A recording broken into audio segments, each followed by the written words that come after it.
इस अध्याय में हम लोग जानेंगे कि कौरवों का जन्म कैसे हुआ। कई सालों पहले भीष्म पितामह धृतराष्ट्र के पास जाते हैं। धृतराष्ट्र उनसे कहते हैं, बोलिए प्रभु भीष्म, आपकी बोझिल कदमों और गहरी सांसों से ऐसा लग रहा है कि आपके दिल पर कोई बहुत भारी बोझ है। धृतराष्ट्र बोलते हैं, बोलो क्या बात है। भीष्म कहते हैं, तुम्हारी प्रजा डरी हुई है धृतराष्ट्र। पूरे राज्य से लगातार बुरी खबरें आ रही हैं। जानवर इंसान का रूप ले रहे हैं। राक्षस आधी रात को बच्चों को चुरा कर ले जा रहे हैं। कई हफ्तों से चांद नजर ही नहीं आया है। महाराज, मैं जानता हूँ कि आप ये सब नहीं देख सकते। तभी धृतराष्ट्र बीच में कहते हैं, मैं अंधा जरूर हूँ तातश्री, लेकिन इसका मतलब ये नहीं है कि मैं देख नहीं सकता। मुझे वो सब भी दिखाई देता है जो आप भी नहीं जानते। तभी भीष्म कहते हैं, लोगों को डर है कि आपके पुत्र का जन्म होने वाला है, इसलिए ये सब अपशगुन हो। महारानी 2 सालों से गर्भवती है। कोई भी बच्चा इतने समय तक अपनी माँ की कोख में नहीं रहता। वैद्यों का कहना है कि उन्होंने पहले कभी ऐसा होते। तभी धृतराष्ट्र कहते हैं, वो सब गलत है। विष्णु कहते हैं, मैंने ज्योतिषियों से भी पूछा था, उनका भी मानना है कि ये किसी बुरे समय के आने का संकेत है। धृतराष्ट्र कहते हैं, मैं ये जानता हूँ कि बुरा समय आने वाला है, लेकिन मेरी वारिस की वजह से नहीं। विष्णु कहते हैं, आप क्या कह रहे हैं। धृतराष्ट्र कहते हैं, मैं आपको कुछ ऐसा बताने जा रहा हूँ जो मैंने कभी किसी को नहीं बताया और न ही फिर कभी दोहराऊंगा। जब से रानी गर्भ से है, मुझे हर रात एक ही सपना आता है। उस सपने में मुझे 99 सिरों वाला एक विशाल सर्प दिखाई पड़ता है। उसकी चौड़ाई एक पूरी सेना के बराबर है और उसकी लंबाई मीनारों से भी ज़्यादा है। उस सर्प की पीठ पर एक काला भेड़िया सवार रहता है। वो भेड़िया इंसानों की तरह 2 पैरों पर खड़ा होता है और उसकी आंखों से भयंकर ज्वाला निकलती है। वो बाकी सारे जानवरों के कंकालों को कुचलता हुआ आगे बढ़ता रहता है। शेर, सियार, हाथी, बाघ, कोई भी उसके आगे टिक नहीं पाता, सिवाय। तभी भीष्म पूछते हैं, सिवाय किसके महाराज। तभी धृतराष्ट्र कहते हैं, सिर्फ एक जीव निडरता से उसके रास्ते में डटकर खड़ा रहता है, एक छोटा सा मोर। और अपनी छोटी सी चोंच में वो पूरी पृथ्वी को संभाले रखता है, उस राक्षस की भयंकर ज्वाला से दूर। क्या आपको अब भी समझ नहीं आ रहा तातश्री? ये मोर मेरा होने वाला पुत्र है, हस्तिनापुर का होने वाला राजा है। मेरा बेटा ही पृथ्वी को बुराई और अंधकार से बचा सकता है। वो इस दुनिया में उम्मीद की रोशनी बनकर आएगा। तभी भीष्म कहते हैं, शायद यह सिर्फ एक सपना है और कुछ नहीं। धृतराष्ट्र कहते हैं, नहीं, उस भेड़िए की लाल आंखें इस वक्त भी मुझे घर रही हैं, ललकार रही हैं। आप जिन अपशकुनों की बात कर रहे हैं, मेरी रानी को जो पीड़ा हो रही है, वो सब वही कर रहा है।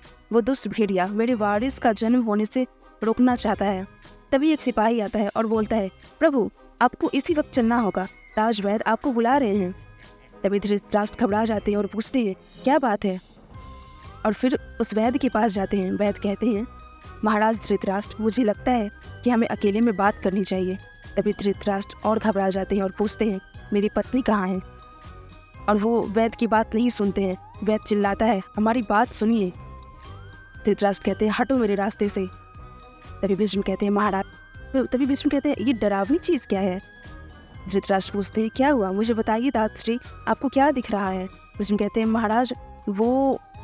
तभी धृतराष्ट्र बीच में कहते हैं, गांधारी कहाँ है, मेरी पत्नी इस राज्य की महारानी कहाँ है। तभी भीष्म कहते हैं, धृतराष्ट्र, चलो तुम्हारे कक्ष में वापस चलते हैं। धृतराष्ट्र कहते हैं, वो मर चुकी है ना। तभी वैद्य कहते हैं, नहीं, पर वो भी बेहोश है। हम उन्हें होश में लाने की हर मुमकिन कोशिश कर रहे हैं। वारानी ने बहुत पीड़ा उठाई है। ये मैंने कभी कुछ नहीं देखा, मैंने कभी ऐसा कुछ नहीं देखा। वैद्य हकलाते हुए कहता है। तभी धृतराष्ट्र कहते हैं, ये क्या, बताओ क्यों। तभी अश्वत्थामा। तभी धृतराष्ट्र वैद्य को मारने लगते हैं। भीष्म उन्हें रोकते हैं, बोलते हैं, धृतराष्ट्र नहीं। तभी धृतराष्ट्र एक अजीब सी चीज़ पे अपना हाथ फेरते हुए कहते हैं, ये क्या है, ये किस चीज़ से बना है। तभी वैद्य कहते हैं, ये मांस से बना है, लेकिन इंसान नहीं है। पतार बड़ा हो रहा है। अच्छा हुआ ये महारानी के शरीर से बाहर आ गया। यह बहुत ही अप्राकृतिक चीज़ है महाराज, हमें इसे नष्ट कर देना चाहिए। तभी धृतराष्ट्र कहते हैं, तुमने तो कहा था कि यह इंसान नहीं है, तो फिर यह बढ़ कैसे रहा है। वैद्य कहते हैं, इसके अंदर इंसानों जैसी कुछ विशेषताएं हैं, लेकिन ये पूरी तरह से इंसान नहीं है। तभी धृतराष्ट्र कहते हैं, मेरा बेटा जीवित है, वो भेड़िया जीत नहीं पाया। तभी भीष्म कहते हैं, महाराज चलिए, अपने कक्ष में चलिए। धृतराष्ट्र कहते हैं, हमें उसे बचाना होगा तातश्री, वरना सब कुछ खत्म हो जाएगा। वैद्य कहते हैं, हम सारे वैद्य मिलकर इस चीज़ की जांच पड़ताल करेंगे। और जानकर रहेंगे कि आखिर यह है क्या। तभी धृतराष्ट्र गुस्सा हो जाते हैं और कहते हैं, क्या कहा चीज? यह मेरा बेटा है और तुम सबका होने वाला राजा। इसकी जांच पड़ताल करने की तुमने कोशिश भी की तो तुम्हारे बच्चों के सामने ही तुम्हें सूली पर लटका दूंगा। दफा हो जाओ, तुम सब दफा हो जाओ।